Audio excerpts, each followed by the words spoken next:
Hey, how's it going, everybody? Welcome back to the channel. And so real quick, I see that there's people with the Pixel 3s that's kind of like, a little bummed out, a little upset.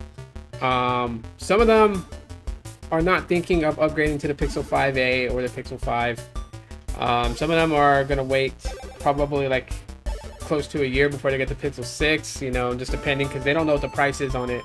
That's totally fine. But what could you grab out there that's very similar to your Pixel 3, that's not your Pixel 3, and not another Pixel 3 that's you can find at a fairly good price? And just, real quick for those people, I just want to say Pixel 3a. This phone is still really good. It is really good, and you can find it sub $200 if you're lucky, in like near pristine condition, probably like 160, 150. Slightly used, maybe some cosmetic shows, probably like 100 bucks. Pretty solid. And yeah, I know that it doesn't have water resistance like the 3, doesn't have wireless charging like the 3, it doesn't have the dual selfie cams for the regular selfie and ultra wide selfie. I get that. But here's one thing the Pixel 3 cannot do that the 3a can do.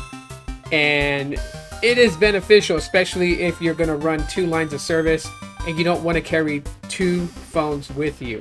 Then you literally could do DSDS on the 3A. Now, what is DSDS? That is dual SIM, dual standby, which means that both SIMs are functional. The eSIM and the one that you put in the tray.